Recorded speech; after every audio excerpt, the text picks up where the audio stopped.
Greetings, dear listeners. Before I begin this story, a story about family, betrayal, and the quiet power of dignity, I want to thank you for supporting this channel. If you find yourself moved by what you hear, please subscribe and hit the like button. It helps stories like this reach those who need them most. And tell me in the comments, where are you listening from?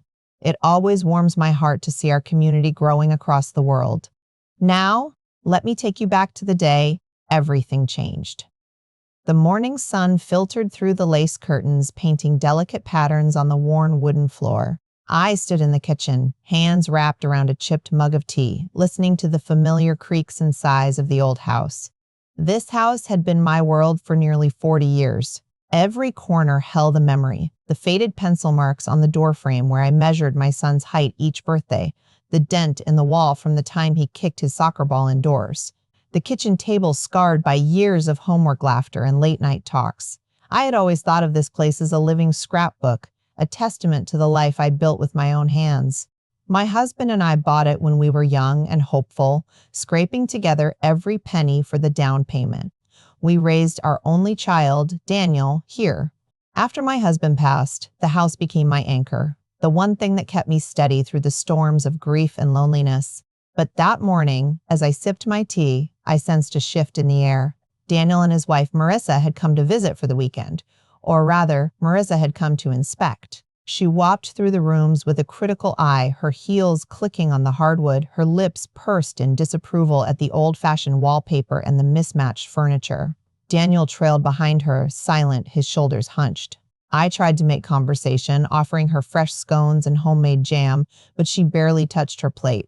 Instead, she scrolled through her phone, occasionally glancing up to make a comment about how quaint everything was.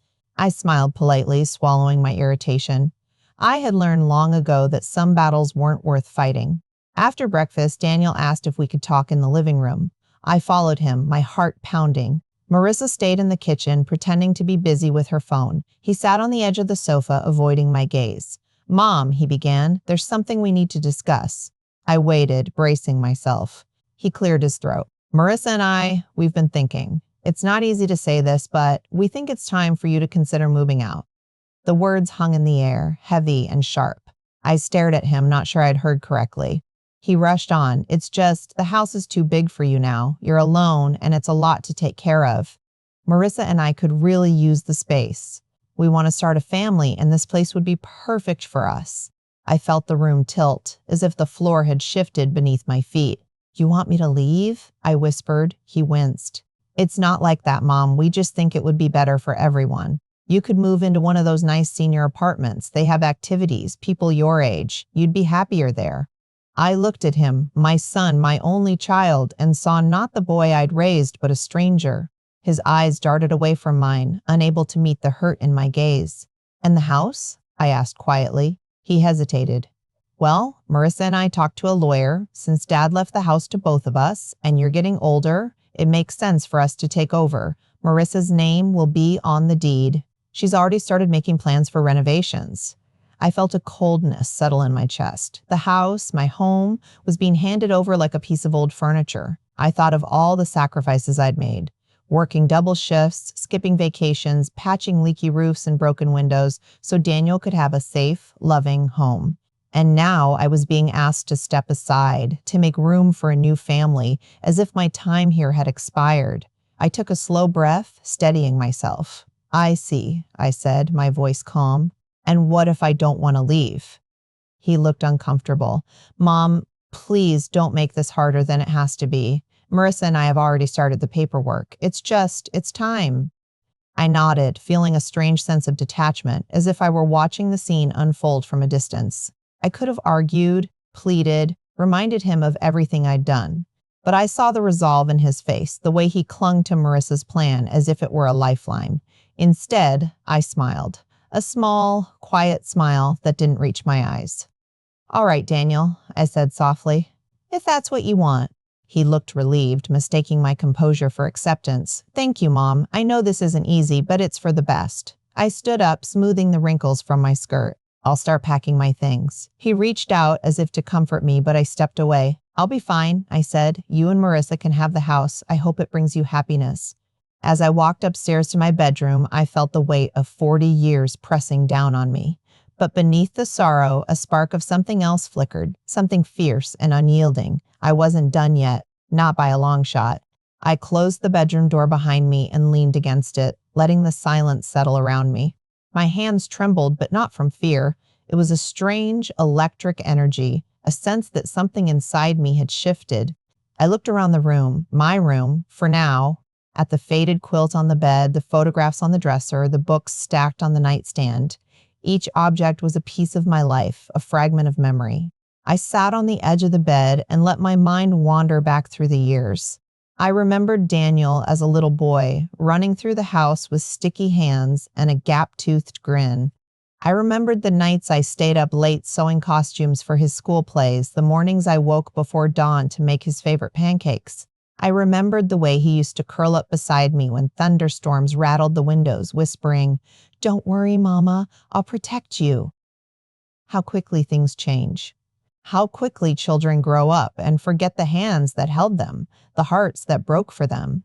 I reached for the photograph on my nightstand, a picture of Daniel at age 6, missing his 2 front teeth, his arms wrapped around my neck. I traced his face with my finger, feeling a pang of longing for the boy he once was. I wondered when he had become so distant, so eager to please someone else at my expense. A knock at the door startled me. I wiped my eyes and called out, "Come in." Marissa entered, her expression carefully neutral. She glanced around the room, her gaze lingering on the cluttered shelves and the worn carpet. "I hope you're not upset," she said, her voice clipped. "Daniel just wants what's best for everyone." I forced a smile. "Of course. I understand." She hesitated, then stepped closer. "We'll need you to move out by the end of the month. I've already scheduled the contractors. They'll be starting on the kitchen first. New cabinets, granite countertops, the works. I'm sure you'll love your new place. I've heard the senior apartments have a lovely view of the park." I nodded, biting back a retort. There was no point in arguing. Marissa had already decided my fate, and Daniel had chosen his side. She turned to leave, then paused at the door. "If you need help packing, let me know. I can hire someone." "Thank you," I said quietly. When she was gone, I sat in the stillness, letting the reality sink in. I was being evicted from my own life, cast aside to make room for someone else's dreams. But as I looked around the room, I realized something important. The memories, the love, the years I'd poured into this house. They couldn't be boxed up or thrown away. They were mine, and no one could take them from me. That night, I lay awake staring at the ceiling. I thought about the future Marissa had planned for me, a tidy apartment, bingo nights, polite conversations with strangers. I imagined myself sitting by a window, watching the world go by, waiting for Daniel to visit. I imagined the loneliness, the sense of being forgotten. But then I thought about the spark I'd felt earlier, the quiet defiance that had taken root in my chest. I wasn't ready to fade into the background. I wasn't ready to become a footnote in someone else's story. The next morning, I rose early and made myself a strong cup of coffee. I sat at the kitchen table, watching the sun rise over the backyard. The garden was overgrown, the flower beds choked with weeds, but I still saw beauty in the chaos. I remembered planting those roses with Daniel when he was small, his hands covered in dirt, his laughter ringing through the air. I made a decision. If I was going to leave, I would do it on my own terms. I would not be shuffled off like an unwanted guest. I would leave with my head held high, with dignity and grace. I spent the next few days sorting through my belongings. I packed boxes of books, photo albums, and keepsakes, setting aside the things that truly mattered. I donated clothes I no longer wore, dishes I no longer needed. With each box I filled, I felt lighter, freer. The house began to empty, but my heart grew stronger. Daniel and Marissa watched my progress with a mixture of relief and impatience. They offered suggestions, made lists, tried to hurry me along. I smiled and nodded, but inside, I was making my own plans. One afternoon, as I was packing the last of my things, Daniel came to find me. He stood in the doorway, looking awkward. "Mom, are you sure you're okay with this?" I looked at him, really looked at him. He was no longer the little boy who needed my protection. He was a man, caught between loyalty and ambition, love and obligation. "I'm fine, Daniel," I said gently. "I want you to be happy. I want you to have the life you dream of. but I also want you to remember where you came from and who helped you get here." He looked away, shame flickering across his face. "I know, Mom. I'm sorry." I reached out and squeezed his hand. "It's all right. We all have to make choices. Just make sure you can live with yours."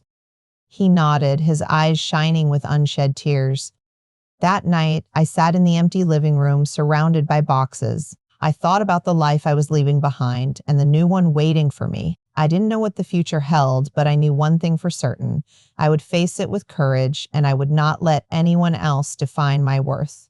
The day of my departure arrived with a gentle rain, the kind that makes the world feel soft and forgiving.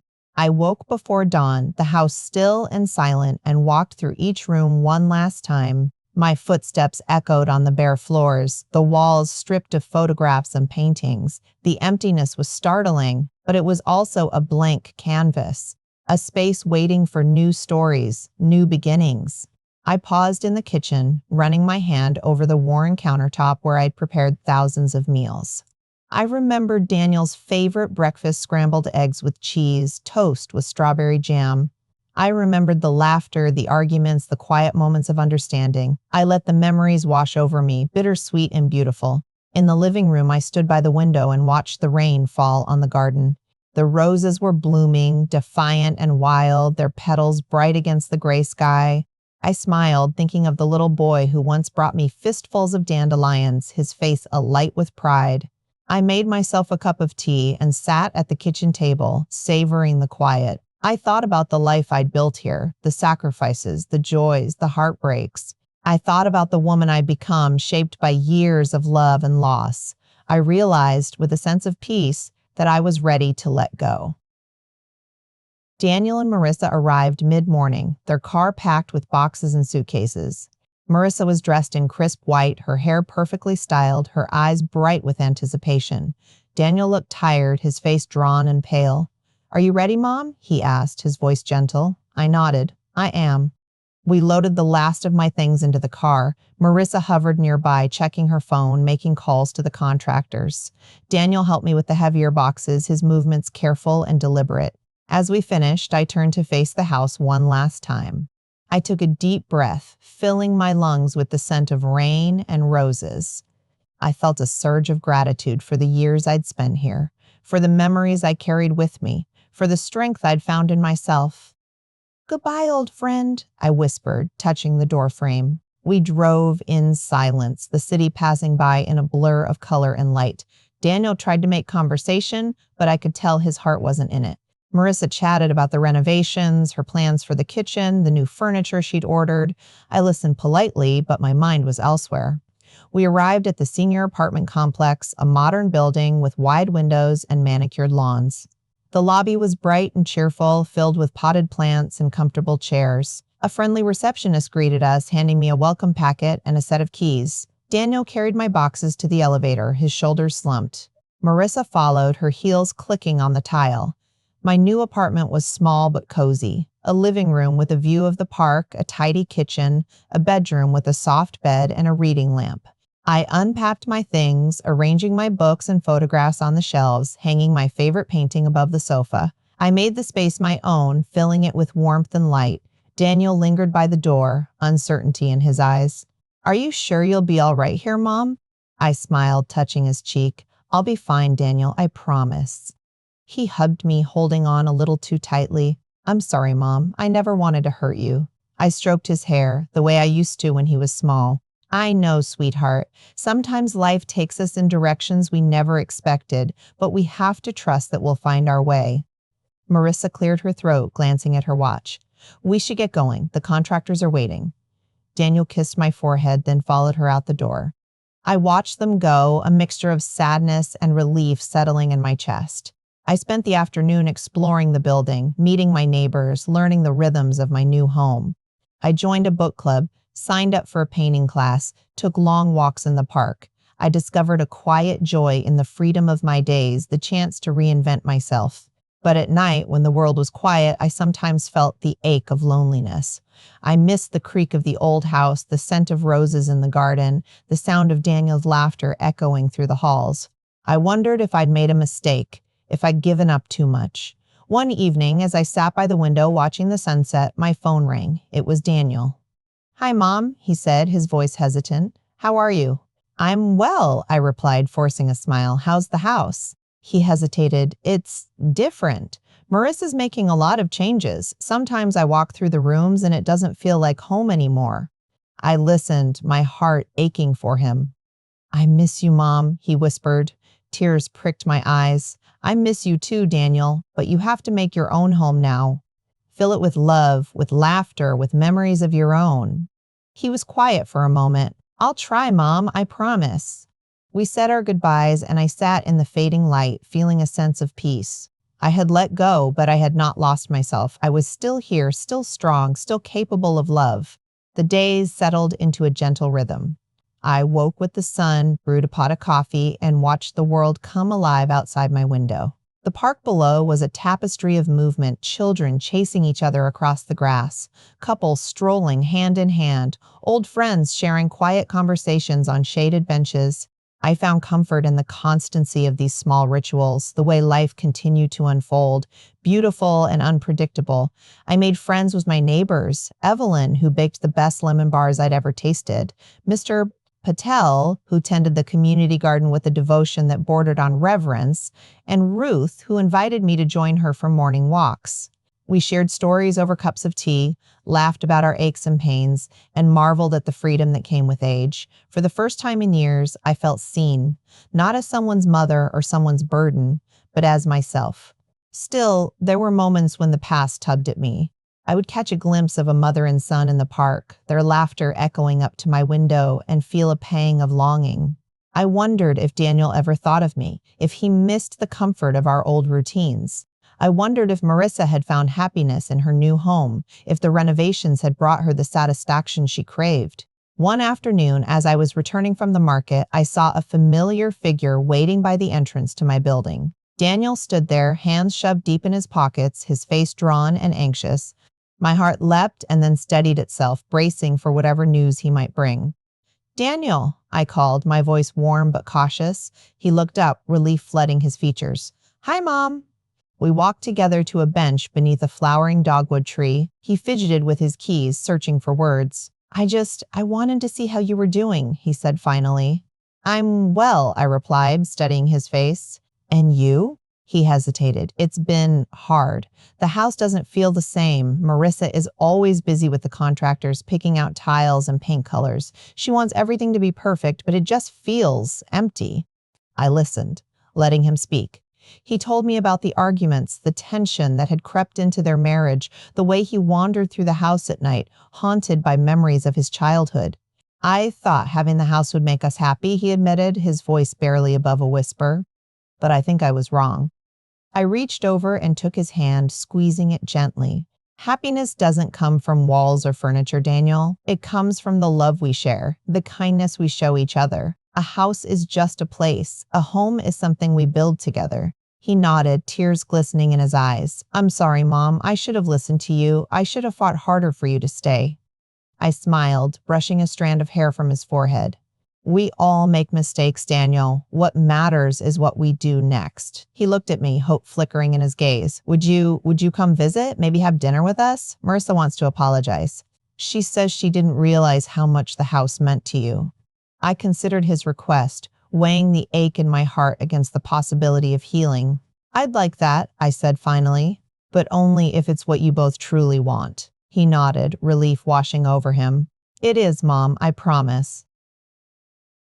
That evening, I dressed in my favorite blue dress and took a taxi to the old house. My heart pounded as I walked up the familiar steps, the porch light casting a golden glow on the freshly painted door. Marissa greeted me at the threshold, her eyes red-rimmed but sincere. "I'm sorry," she said, her voice trembling. "I was so focused on making the house my own that I forgot it was yours first. I hope you can forgive me." I looked at her, really looked at her, and saw not an adversary, but a young woman struggling to find her place in the world. I nodded, offering her a small, genuine smile. "We all want to belong, Marissa. Sometimes we just forget how much others belong too." We shared a quiet dinner, the three of us, surrounded by the echoes of old memories and the promise of new beginnings. The house was different, brighter, more modern, but the love that had built it still lingered in the corners, waiting to be rediscovered. After dinner, Daniel walked me to the door. He hugged me tightly, his voice thick with emotion. "Thank you, Mom, for everything." I held him close, feeling the steady beat of his heart. "You're welcome, Daniel. Remember, no matter where I am, you'll always have a home with me." As I rode home in the taxi, I gazed out the window at the city lights, feeling a sense of closure. I had lost a house, but I had gained something far more precious. The knowledge that I could survive heartbreak, that I could forgive, that I could begin again. The weeks that followed brought a gentle, unexpected peace. I found myself settling into my new life, embracing the small joys that each day offered. The apartment, once unfamiliar, now felt like a sanctuary. I filled it with fresh flowers from the market, hung my favorite paintings on the walls, and let sunlight spill across the kitchen table each morning as I sipped my coffee. I grew closer to my neighbors, our friendships deepening with each shared story and laugh. Evelyn and I started a tradition of Sunday brunches, where we'd trade recipes and reminisce about the past. Patel taught me how to coax tomatoes from the stubborn soil in the community garden, his patience and wisdom a balm to my restless spirit. Ruth and I became walking partners, our conversations winding through the park as easily as the paths beneath our feet. One afternoon, as I was tending to a row of marigolds, Ruth joined me, her face flushed from the sun. "You seem lighter these days," she observed, handing me a trowel. I smiled, wiping my hands on my apron. "I suppose I am. I spent so many years carrying the weight of other people's expectations. It feels good to finally put it down."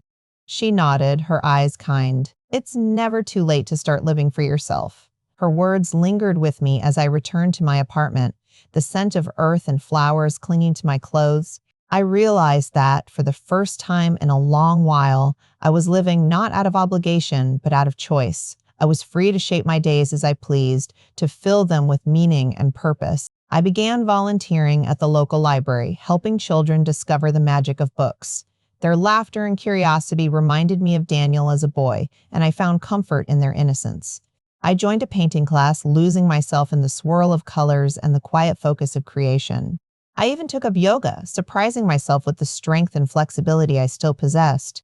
Each evening, I would sit by my window, watching the sun dip below the horizon, painting the sky in shades of gold and rose. I felt a quiet contentment, a sense that I was exactly where I was meant to be. Daniel called often, his voice growing lighter with each conversation. He told me about his work, his hopes for the future, the small victories and setbacks of daily life. Sometimes Marissa would join him, her tone softer, more genuine than before. They invited me to dinner, to family gatherings, to share in the milestones of their lives. I accepted their invitations, but I no longer felt the desperate need to belong. I had found my own place in the world, a place that was mine alone. One evening, as I was preparing a simple supper, there was a knock at my door. I opened it to find Daniel standing in the hallway, a bouquet of wildflowers in his hand. "Hi, Mom," he said, his smile shy. "I was in the neighborhood and thought I'd stop by." I welcomed him in, setting the flowers in a vase. We sat at the kitchen table, sharing a meal and stories. He told me about a promotion at work, about the challenges of homeownership, about the ways he and Marissa were learning to navigate their marriage. As we talked, I saw glimpses of the boy he once was, the kindness in his eyes, the warmth in his laughter. I realized that, despite everything, our bond had endured. It had been tested, stretched, even frayed, but it had not broken. After dinner, Daniel lingered, his gaze thoughtful. "Mom," he began, "I've been thinking a lot about what happened, about how we handled things. I know we hurt you, and I'm sorry. I wish I could take it back." I reached across the table, taking his hand in mine. "We can't change the past, Daniel, but we can choose how we move forward. I forgive you. I forgave you a long time ago." He squeezed my hand, relief flooding his features. "Thank you, Mom. I don't deserve your forgiveness, but I'm grateful for it." We sat in comfortable silence, the weight of old wounds lifting between us. I felt a sense of closure, a quiet assurance that we would be all right. As Daniel left, he hugged me tightly, whispering, "I love you, Mom." "I love you too, Daniel," I replied, holding him close. When the door closed behind him, I stood for a moment, savoring the peace that filled the room. I had lost a house, but I had gained something far more precious, a sense of self, a life of my own making, and the knowledge that love, once given, is never truly lost. The seasons shifted, and with them, so did I. Summer's warmth faded into the crispness of autumn, the trees outside my window transforming into a riot of gold and crimson. I found myself drawn to the park more often, relishing the crunch of leaves beneath my feet and the cool air on my cheeks. There was a sense of renewal in the changing landscape, a reminder that life, too, could be remade. One Saturday, the community center hosted a harvest festival. The air was thick with the scent of cinnamon and roasting chestnuts, laughter ringing out as children bobbed for apples and neighbors swapped stories over steaming mugs of cider. I volunteered at the bake sale table, my apple pie drawing compliments from strangers and friends alike. Evelyn won first prize for her lemon bars, and we celebrated with a dance beneath the twinkling lights strung across the courtyard. As the evening wore on, I found myself sitting beside Ruth watching the festivities. She nudged me gently. "You look happy," she said. I smiled, feeling the truth of her words settle in my bones. "I am. I never thought I'd find so much joy in a new beginning." She squeezed my hand. "You've built a beautiful life, you know. Not everyone has the courage to start over." Her words echoed in my mind as I walked home that night, the festival lights fading behind me. I thought about the journey I'd taken. The pain of leaving my old home, the uncertainty of starting anew, the slow, steady work of rebuilding. I realized that, in letting go of what I'd lost, I had made room for something better. The next morning, I woke to the sound of rain tapping against the window. I wrapped myself in a soft shawl and brewed a pot of tea, the steam curling in the cool air. I sat at the kitchen table, pen in hand, and began to write a letter to Daniel. "Dear Daniel, I want you to know how proud I am of you. Life doesn't always go the way we plan, but you've faced every challenge with courage and grace. I know things have been difficult between us, but I hope you understand that my love for you has never wavered. This new chapter of my life has taught me that it's never too late to change, to grow, to find happiness in unexpected places. I hope you and Marissa find the same joy in your home that I have found in mine. Remember, a house is just a building. It's the love inside that makes it a home. With all my love, Mom." I sealed the letter and slipped it into the mailbox, feeling a sense of release. I had said what needed to be said, and I trusted that Daniel would understand. Days passed, each one filled with small pleasures, a good book, a walk in the park, a shared meal with friends. I found myself smiling more, laughing easily, savoring the freedom that came with living on my own terms. One afternoon, as I was returning from the market, I saw Marissa waiting outside my building. She looked nervous, her hands twisting in her lap. "Hello, Marissa," I greeted her warmly. She stood, smoothing her skirt. "Hi. I hope it's all right that I stopped by. I wanted to talk." I invited her in, offering her a cup of tea. We sat in the living room, the silence between us heavy but not unfriendly. "I owe you an apology," she began, her voice trembling. "I was so focused on what I wanted that I didn't think about how it would affect you. I'm sorry for pushing you out of your home." I listened, letting her words sink in. I saw the sincerity in her eyes, the regret etched in the lines of her face. "Thank you, Marissa," I said softly. "It takes courage to admit when we're wrong. I forgive you." She looked relieved, tears glistening in her eyes. "Daniel and I have been struggling. The house? It's beautiful, but it doesn't feel like home. I think we both miss you more than we realized." I reached across the table, taking her hand in mine. "Home isn't a place, Marissa. It's the people we love, the memories we share. You and Daniel will find your way. Just be patient with each other." We talked for a long time, sharing stories and hopes for the future. When she left, I felt a sense of peace, knowing that forgiveness had bridged the gap between us. That night, I sat by the window, watching the rain fall in silver sheets. I thought about the journey I'd taken, the lessons I'd learned, the love that had endured. I realized that, in letting go of the past, I had made room for a brighter future. Winter arrived quietly, blanketing the city in a hush of snow and soft light. The park below my window transformed into a wonderland, children's laughter rising as they built snowmen and chased each other with mittened hands. I found myself drawn to the window each morning, a cup of cocoa warming my hands, marveling at the way the world could be made new overnight. Inside, my apartment glowed with warmth. I decorated for the holidays, stringing twinkling lights along the windows and setting out the old ceramic nativity set Daniel had made in kindergarten. Each piece, chipped and faded, was a reminder of the years we'd shared, the traditions we'd built together. I baked gingerbread cookies, the scent filling the air, and invited my neighbors for tea and stories by the fire. Evelyn brought her famous fruitcake, and Mr. Patel arrived with a tin of spice nuts. Ruth led us in carols, her voice clear and strong, and for a few precious hours, the apartment was filled with laughter and song. We exchanged small gifts, homemade jams, knitted scarves, a book of poetry, and I felt a deep sense of belonging, a family forged not by blood, but by choice. On Christmas Eve, Daniel called. His voice was soft, tinged with nostalgia. "Merry Christmas, Mom." Marissa and I were remembering the way you used to read A Christmas Carols by candlelight. The house feels different without you. I smiled, picturing him as a boy, his eyes wide with wonder as I spun stories by the glow of the tree. You can always start new traditions, Daniel. The most important thing is being together. He hesitated, then asked, "Would you come over tomorrow? Marissa and I would love to have you for dinner." My heart swelled with gratitude. "I'd love that, Daniel." The next day, I bundled up in my warmest coat and made my way through the snow to the old house. The porch was decorated with garlands and a wreath, the windows aglow with candlelight. Marissa greeted me at the door, her smile genuine, her eyes bright with welcome. Inside, the house was transformed. The kitchen gleamed with new appliances, the living room was painted a soft, inviting blue, and the dining table was set with Marissa's best china. Yet, despite the changes, the house felt warm, alive with the spirit of family. We shared a meal roast chicken, mashed potatoes, and Marissa's famous apple pie. We laughed over old stories, reminisced about holidays past, and made plans for the year ahead. For the first time, I saw Marissa not as the woman who had taken my place, but as someone who was trying, in her own way, to build a home.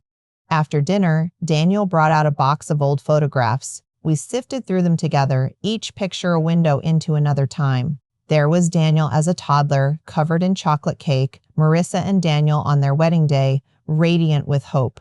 Me, holding Daniel in my arms, the world new and full of promise. As the evening drew to a close, Daniel walked me to the door. Snow fell softly outside, the world hushed and peaceful. "Thank you for coming, Mom," he said, his voice thick with emotion. "I know things haven't been easy, but I'm grateful you're still here. I'm grateful for everything you've given me." I hugged him tightly, feeling the steady beat of his heart. "I'll always be here, Daniel. No matter where I live, you'll always have a place in my heart." He smiled, tears shining in his eyes. "I love you, Mom. I love you too, Daniel." As I walked home through the snow, the city lights twinkling around me, I felt a sense of peace settle over me. I had lost a house, but I had found a home. In my friends, in my son, in the life I had built for myself. I realized that home was not a place, but a feeling, a sense of belonging, of being loved, of being enough. That night, as I drifted off to sleep, I whispered a quiet prayer of gratitude for new beginnings, for forgiveness, and for the enduring power of love. The new year dawned bright and cold, sunlight glinting off the snowdrifts outside my window. I welcomed it with a sense of hope I hadn't felt in years. There was something invigorating about the clean slate of January, the promise of days yet to be written. I made a list of resolutions, not out of obligation, but out of genuine excitement for what lay ahead. Try a new recipe each week, learn to play the piano, travel somewhere I'd never been. I started with the piano. The community center offered lessons, and though my fingers were stiff and clumsy at first, I found joy in the challenge. The music filled my apartment, sometimes halting and uncertain, sometimes flowing and sweet. Evelyn would stop by to listen, clapping after each song, no matter how many wrong notes I hit. "You're braver than I am," she'd say, and I'd laugh, feeling a little braver each time. I tried new recipes too, Moroccan tagine, French soufflé, homemade pasta. Some were disasters, others triumphs, but each meal was a small adventure. I invited friends to share in the experiments, our laughter echoing off the kitchen walls. The apartment, once so quiet, now buzzed with life and possibility. One afternoon, as I was kneading dough for bread, Daniel called. His voice was lighter, more relaxed than I'd heard in months. Mom, Marissa, and I are thinking of taking a trip this spring. We want to visit the coast, maybe rent a little cottage by the sea. Would you like to join us for a few days? The invitation surprised me, but I felt a surge of happiness. I'd love that, Daniel. It sounds wonderful. He hesitated, then added, I know things have changed, but I want you to know you're always welcome. This family wouldn't be the same without you. His words warmed me more than any fire could. Thank you, Daniel. I'm proud of you for the man you've become and for the kindness you show. We made plans, and I found myself looking forward to the trip, to the sound of waves and the salty tang of sea air. I bought a new suitcase, bright red and cheerful, and began to dream of all the places I might go. As winter melted into spring, the world outside my window came alive. Crocuses pushed through the thawing earth, birds returned to the trees, and the park filled with the laughter of children and the scent of fresh grass. I spent more time outdoors, walking with Ruth, tending the garden with Mr. Patel, sharing picnics with Evelyn beneath the budding branches. One morning, as I sat on a bench in the park, I watched a young mother chase her toddler across the grass.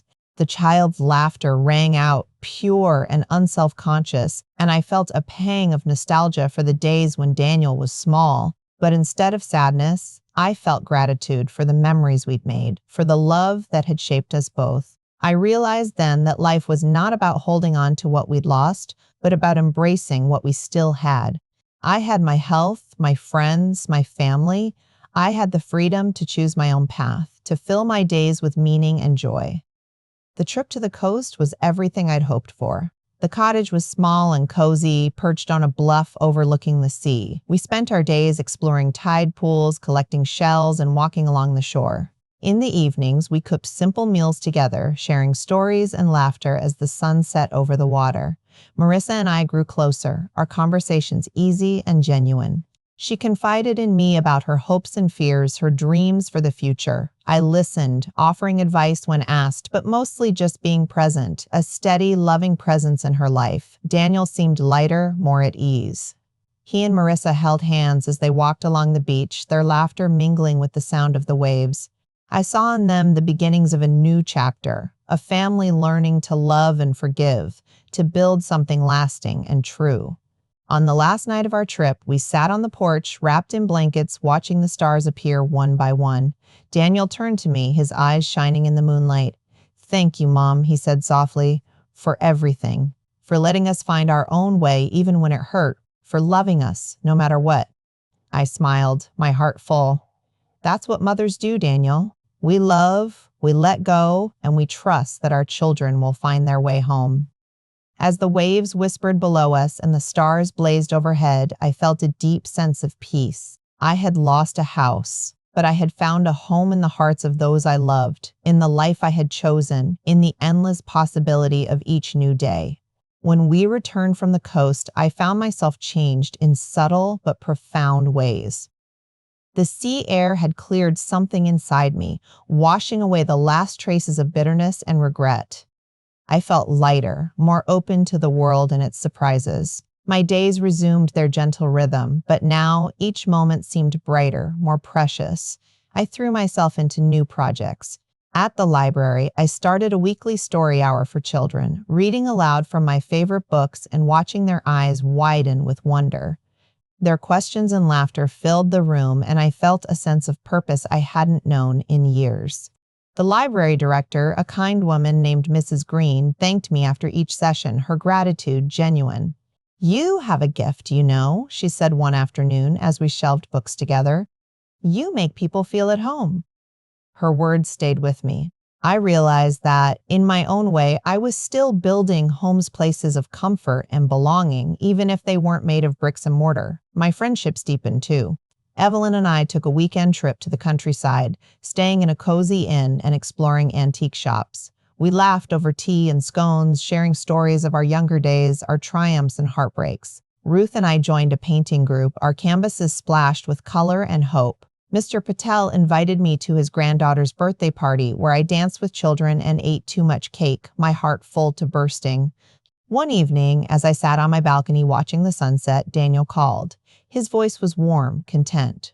Mom, Marissa, and I are expecting, he said, barely able to contain his excitement. You're going to be a grandmother. Tears sprang to my eyes, joy and disbelief mingling in my chest. Oh, Daniel, that's wonderful news. I'm so happy for you both. He laughed, the sound bright and free. We wanted you to be the first to know. Marissa says she hopes our child has your kindness. I smiled, my heart swelling with love. Your child will be surrounded by love, Daniel. That's all that matters. As the months passed, I became involved in preparations for the baby. Marissa invited me to help decorate the nursery, choosing soft colors and whimsical prints. We shopped for tiny clothes and stuffed animals, our laughter echoing through the aisles. I felt a new bond forming between us, a sense of shared purpose and hope. Daniel visited often, seeking advice and reassurance. We talked about parenthood, about the challenges and joys that lay ahead. I told him stories of his own childhood, of the moments that had shaped us both. He listened, his eyes shining with gratitude. The day Marissa went into labor, Daniel called me in a panic. Mom, can you come? We need you. I rushed to the hospital, my heart pounding with anticipation and worry. When I arrived, Daniel met me in the waiting room, his face pale but determined. She's doing great, he assured me, squeezing my hand. I'm so glad you're here. Hours later, a nurse appeared, her smile wide. Congratulations, Grandma. You have a beautiful granddaughter. Tears streamed down my face as I held the tiny bundle in my arms, her eyes wide and curious. I whispered promises of love and protection, vowing to be there for her always. In the days that followed, I spent hours at Daniel and Marissa's house, helping with feedings and diaper changes, singing lullabies, and rocking my granddaughter to sleep. The house, once a source of pain, now felt warm and alive, filled with the sounds of new life. One evening, as I sat in the nursery, Marissa joined me, her eyes soft with gratitude. Thank you for being here, she said quietly. I don't know what we would have done without you. I smiled, brushing a strand of hair from her forehead. We're family, Marissa. That's what family does. She nodded, tears glistening in her eyes. I hope I can be as good a mother as you are. I squeezed her hand, my heart full. You already are. As I walked home that night, the city lights twinkling around me, I felt a sense of completeness I hadn't known in years. I had lost a house, but I had gained a family built not on possession, but on love, forgiveness, and the courage to begin again. Spring blossomed in earnest, and with it, my world seemed to expand. My granddaughter Lily grew stronger each day, her laughter a melody that brightened every room. I visited often, sometimes staying overnight to give Daniel and Marissa a chance to rest. The house, once a battleground of unspoken resentments, now echoed with the gentle chaos of family life bottles warming on the stove, lullabies drifting down the hallway, the soft patter of tiny feet on the hardwood floors. I found myself marveling at the way love could transform a place. The kitchen, with its new cabinets and granite countertops, was no longer a symbol of loss, but a gathering place for shared meals and midnight feedings. The living room, painted in Marissa's favorite blue, became the backdrop for first steps and bedtime stories. Even the garden, once overgrown and neglected, bloomed with new life. Roses, lilies, and marigolds planted by 3 generations of hands. One afternoon, as I rocked Lily to sleep on the porch, Daniel joined me, a mug of tea in his hand. He sat beside me, his gaze soft and thoughtful. Do you ever miss it? He asked quietly. The way things used to be? I considered his question, watching the sunlight dance across Lily's sleeping face. Sometimes, I admitted, but I've learned that holding on too tightly to the past only keeps us from embracing the present. Life changes, Daniel. We change, and that's not always a bad thing. He nodded, his eyes distant. I was so afraid of losing you, Mom. I thought if we had the house, if we made it ours, everything would be perfect. But I see now that it's not the house that matters. It's us, our family. I reached over, squeezing his hand. You're right. Home isn't a place, Daniel. It's the people we love, the memories we make together. He smiled, relief and understanding mingling in his expression. I'm glad you're here, Mom. I don't say it enough, but I am. I brushed a kiss across Lily's forehead, feeling the steady beat of her heart against mine. I'm glad too. As the weeks passed, I continued to build my own life, separate but intertwined with Daniel's. I returned to my apartment each evening, savoring the quiet, the freedom to read late into the night or take long walks at dawn. My friendships flourished. Evelyn and I started a small book club. Ruth and I volunteered at the animal shelter, and Mr. Patel taught me how to make his favorite curry. I found joy in the simple things: the first strawberries of the season, the scent of rain on warm pavement, the laughter of friends gathered around my kitchen table. I realized that happiness was not a destination, but a way of traveling, a choice I made each day in small acts of kindness and gratitude. One evening, as I sat on my balcony watching the city lights flicker to life, I reflected on the journey that had brought me here. I thought of the pain of leaving my old home, the fear of starting over, the slow, steady work of healing. I thought of the love that had sustained me, Daniel's, Marissa's, Lily's, and my own. I realized that I was no longer defined by what I had lost, but by what I had found: resilience, forgiveness, and the courage to claim my own happiness. Daniel called later that night, his voice warm and content. "Mom, Marissa, and I were talking. We want you to know that you're always welcome here. This house is as much yours as it is ours." I smiled, my heart full. "Thank you, Daniel. That means more to me than you know. But I'm happy where I am. I've built a life I love, and I wouldn't trade it for anything." He laughed, a sound of pure joy. "I'm glad, Mom. I really am." As I hung up the phone, I looked around my apartment, the books on the shelves, the flowers on the table, the photographs of family and friends. I felt a deep sense of contentment, a quiet assurance that I was exactly where I was meant to be. I had lost a house, but I had gained a home within myself, built on love, acceptance, and the unwavering belief that I was enough. Summer arrived in a rush of sunlight and laughter. The city seemed to exhale, its parks and streets filling with people eager to soak up every golden hour.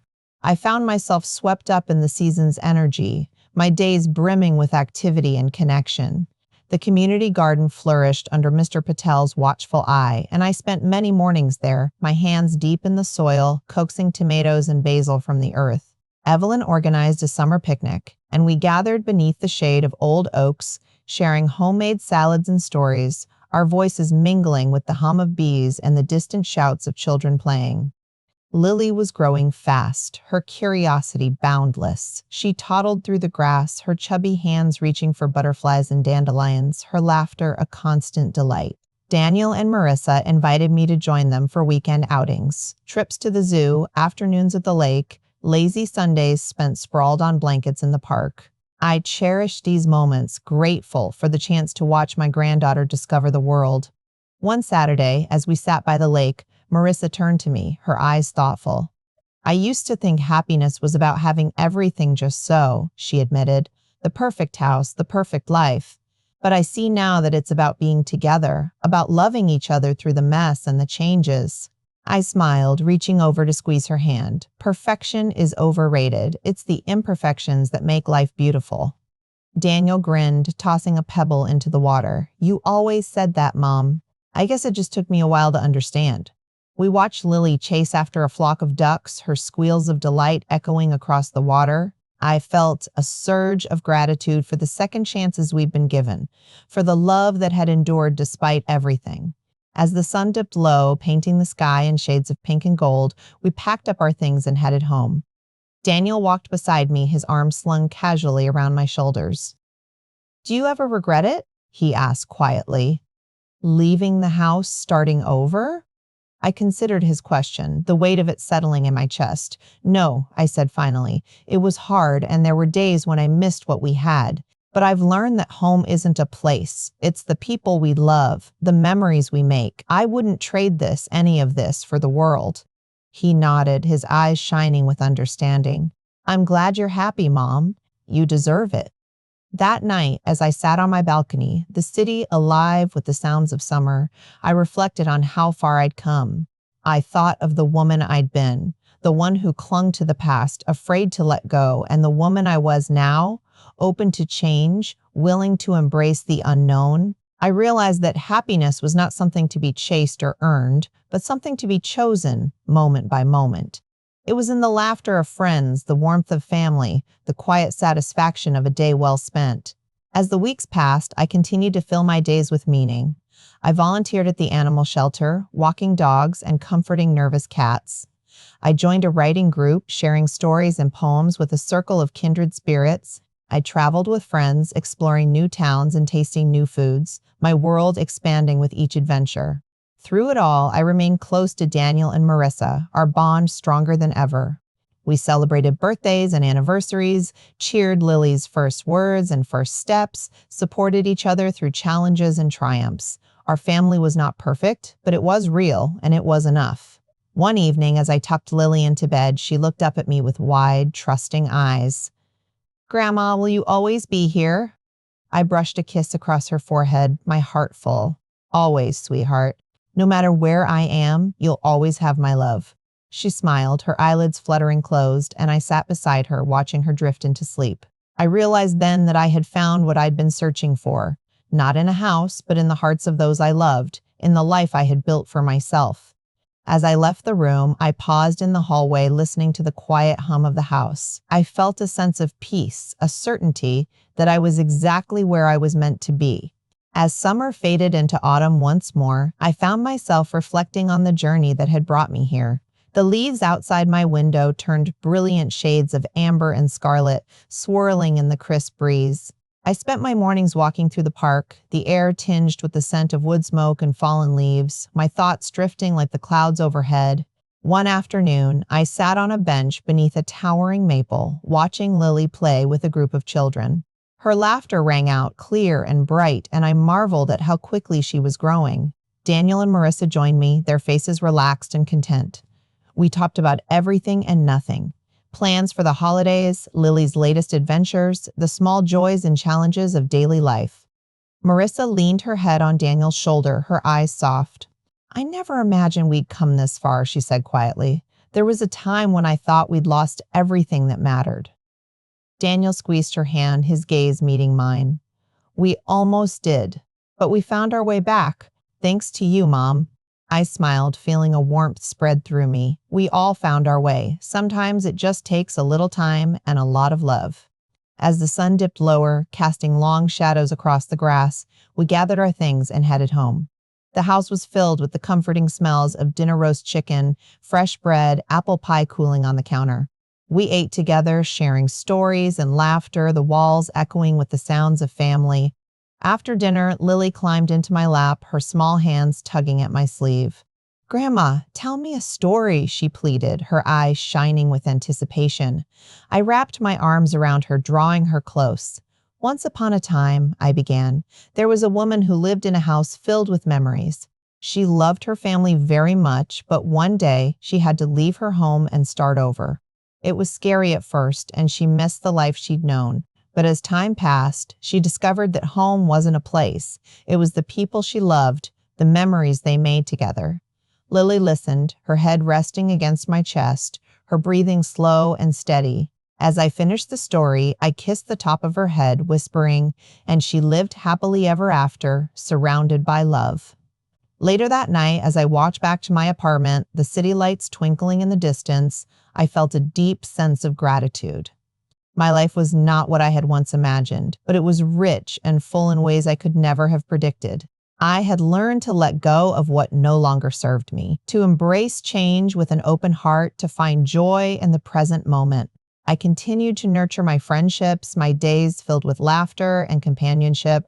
Evelyn and I planned a trip to the mountains, eager to see the autumn colors in all their glory. Ruth and I joined a pottery class, our hands shaping clay into bowls and vases, our conversations as fluid as the spinning wheel. Mr. Patel invited me to his family's Diwali celebration, and I danced beneath a canopy of lights, my heart light and free.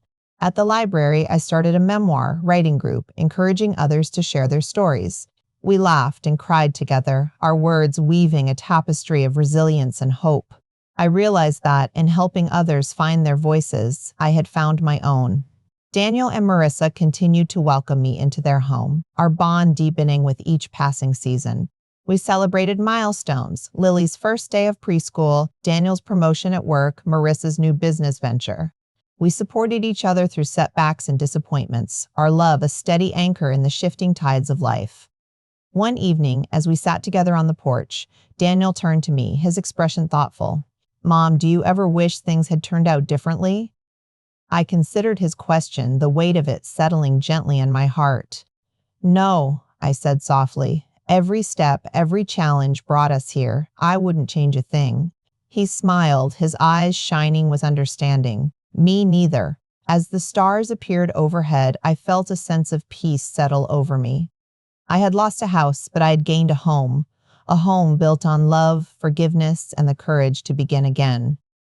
The first frost of winter arrived quietly, dusting the rooftops and tree branches with a delicate shimmer.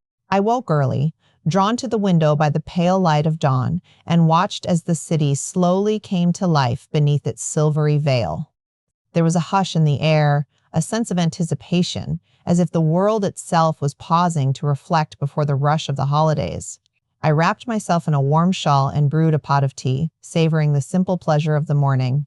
My apartment felt especially cozy, the radiator humming softly, the scent of cinnamon lingering from the apple bread I'd baked the night before. I sat at the kitchen table, pen in hand, and began to write in my journal, a habit I'd picked up during those first uncertain months after leaving the house. The pages were filled with memories, hopes, and lessons learned, a testament to the journey I'd taken. As I wrote, I found myself reflecting on the meaning of home.